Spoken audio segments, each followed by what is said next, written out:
Doctor साहिबा अगर हम देखें कि आजकल जो है एक बहुत कॉमन समस्या ही कह लें कि महिलाएं जो है इनफर्टिलिटी की शिकार हो रही हैं, तो जी। इसका कारण आखिर क्या है?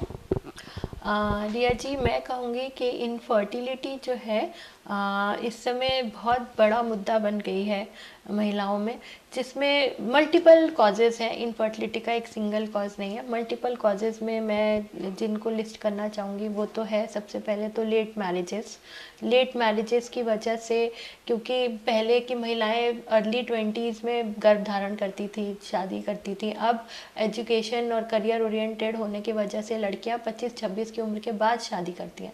तो डेफिनेटली जब तक वो अपना मन बनाती हैं और प्रेगनेंसी प्लान करती हैं, तब तक वो 30 को छूने लगती हैं।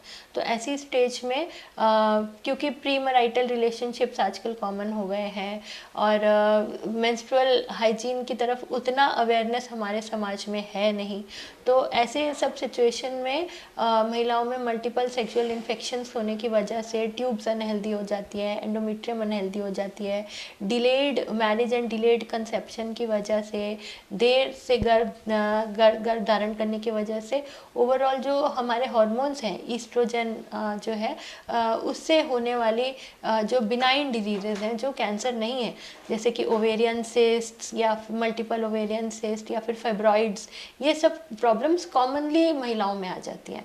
और इनफर्टिलिटी जो होती है यूजुअली उसमें कारण सिर्फ एक नहीं होता है, मेल फीमेल दोनों सबसे पहले इम्पॉर्टेंट है। तो मेल पार्टनर की भी जांच जरूर कराएं, क्योंकि कई बार ऐसा होता है कि हम लोग फीमेल को ही दोषी मानते रहते हैं, बट कल्प्रिट कोई और होता है। कल्प्रिट तो क्या ही है, मतलब कि चिकित्सा की ज़रूरत किसी और को है, और इसीलिए मेल पार्टनर जब भी आप जांच के लिए जाएं तो दोनों मिलकर जाएं।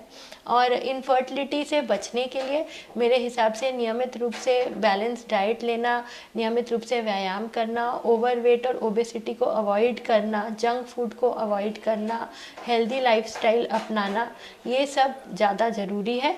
और इसके साथ साथ आपको इनफर्टिलिटी में मतलब ये सब यदि आप करते हैं तो पॉलीसिस्टिक ओवेरियन डिजीज, जो कि 60% ऑफ अनएक्सप्लेन्ड इनफर्टिलिटी को और 60% ऑफ इनफर्टिलिटी केसेस को एड्रेस करता है, उससे आप निदान पा सकते हैं। प्लस कुछ कारण है कि जैसे ट्यूब्स अनहेल्दी है या फिर कोई फाइब्रॉइड है, उसके लिए तो आपको अपने गायनेकोलॉजिस्ट को मिलना पड़ेगा, अल्ट्रासाउंड और चेकअप कराना पड़ेगा, और उसका प्रॉपर इलाज आप करा लेंगे तो निश्चित तौर पे आप गर्भ धारण कर सकते हैं। तो इसलिए समाज को सजग होना ज़रूरी है।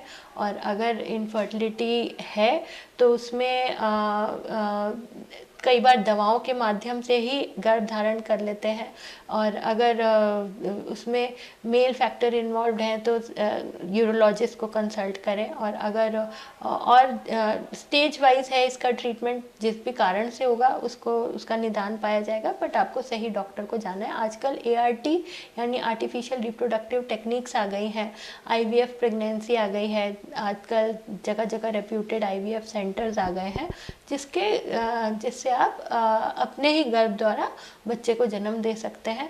तो इन सब सुविधाओं का फ़ायदा उठाना चाहिए और निराशा की तरफ नहीं जाके इस साइंस का सही उपयोग करना चाहिए। धन्यवाद।